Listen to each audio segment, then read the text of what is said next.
Hey everybody, welcome back to the K2N Online Paddle School. We are back here on YouTube, and this week we're talking about the struggles of going from a big boat, like a dragon boat or an OC6, into a time trial format in an OC1 and struggling. We're going to break down some of the variables that do not cross over from the larger team boat dynamic into the OC1 specifically for time trials. And we'll try to pinpoint what are the ways that you can try to overcome this. Especially here in the US and in Canada, the selection process to make the US national dragon boat team, as well as world level club teams, typically has a pathway through the OC1 time trial. What teams and coaches are trying to pinpoint is how effective you are in a boat. They are trying to get a metric and an idea of your overall speed so they can allocate you into these team boats properly. This also is the most fair way to make the selection process. All of the athletes go into a similar boat on similar conditions, doing a similar format race, and they're able to kind of pick and choose who is ultimately faster than the other. But there is a distinct learning curve between the large boats to the smaller boats. One of the biggest ones is the element of balance. Balance is an inherent part of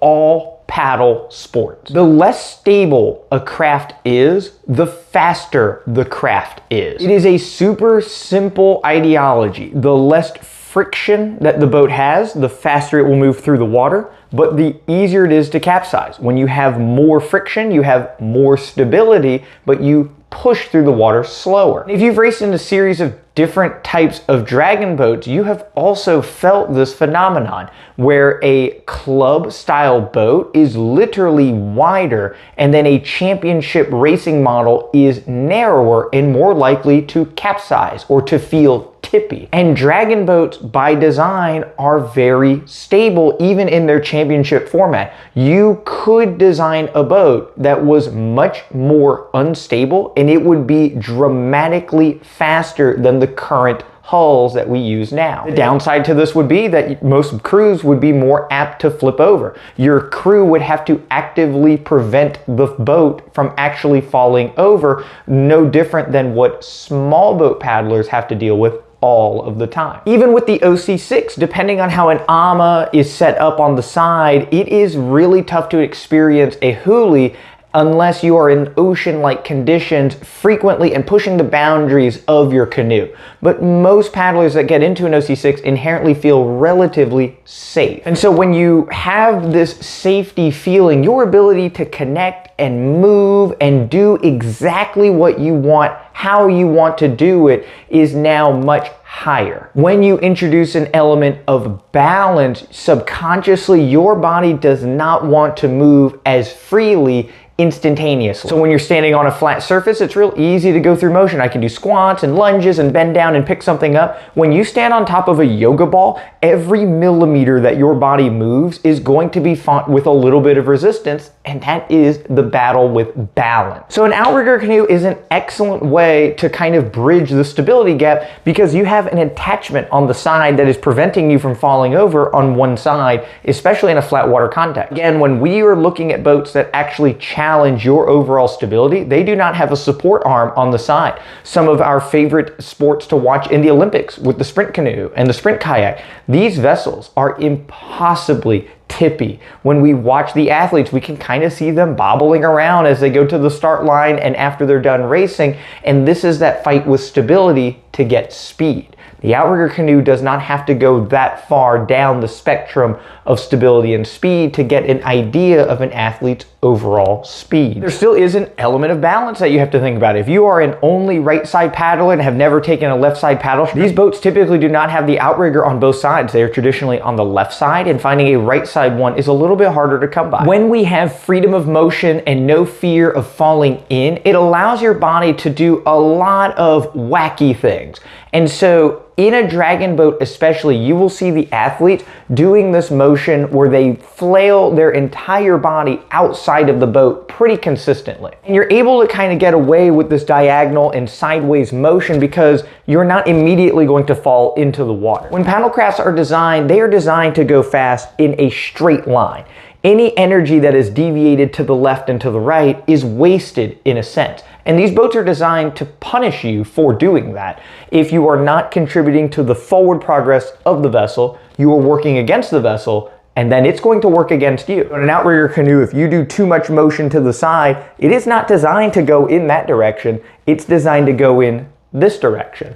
So if you're working against it, you are met with a nice swim. So that's an example of your freedom of motion being robbed from you. You have to move in a very distinct and specific way to operate that specific vessel to its maximum potential. Going along with that same ideology, your leg position changing is another learning curve. In many dragon boats and OC6s, it's easy to have one foot forward and the other leg tucked under, or in any orientation that you want. You sit a little bit higher in the seat, so your feet have much more freedom of motion in an open cockpit. And in OC1, when you sit, your heels are a little bit higher up, closer to your sit bones, and they are both locked in front of you. And this is to operate the steering mechanism. You can't have an open cockpit and have a rudder for the steering. So your leg position becomes locked and pushing in front of you. This again specifies how you can move your legs efficiently in order to get the motion that we're looking for. When we move our legs around, our whole body easily follows around, and this allows us this disposition to push in a simpler way. So by having both feet forward, you kind of take away some of that freedom of motion unless you practice it all the time. There are a lot of crews that paddle with both legs in front of them, but there are also people that have never paddled with both legs in front of them from Dragon Boat or OC6. So it adds just another layer and dimension that you have to add on, is you have to be powerful specifically with both legs forward in an unstable environment where you have to paddle with the canoe. The next idea that we're looking at is steering. Being able to use your toes to push intuitively into pedals, to manipulate the rudder behind you while you are frantically paddling and putting all your energy into the water can be pretty complicated. In a dragon boat, you can have your eyes closed and you can be screaming and shaking your head around, and when you open your eyes, you're gonna be at the finish line because you have a dedicated person back there steering your vessel where you need to. The OC6 is pretty similar to this as well. You just wanna make sure your steersman in the back is also paying attention. That's like one less brain cell that you have to use in these team boats because you don't have to allocate any wasted energy or thought into steering. It is simply going through the motion. Now, when you are responsible for your own craft, you have to dedicate some of this thought into where you're going and how you're getting there. So aggressive leg and body motion usually means that you're going to be pushing through the ball of your foot. This means you're going to push the pedal and the boat is going to steer off course. Learning the finesse of pushing through your heels to not engage the steering while still having this level of movement freedom, these ideas begin to stack up, and you can easily see how somebody who is perceived as good in a dragon boat loses a lot of their strengths as you add these variables onto them. How do we solve this? One of the biggest things is just time. The more time you spend in an outrigger canoe, the better you're gonna get at a lot of these little details. You'll be able to figure out how much you can move, how easily you can move your legs around with both of them in front of you, as well as get the hang of the steering. The first 10 hours of it is probably the most frustrating and is the part that loses the most amount of people. But if you get to the 100th hour, somewhere along the line, you're going to find an appreciation for the craft, and you're going to find this inherent ability to start moving it specifically a little bit better. Is the OC1 time trial the ultimate way to figure out who is the best on a dragon boat? Probably not a one-to-one, because you do lose a percentage of people who are unwilling to go through this learning curve in order to apply their skills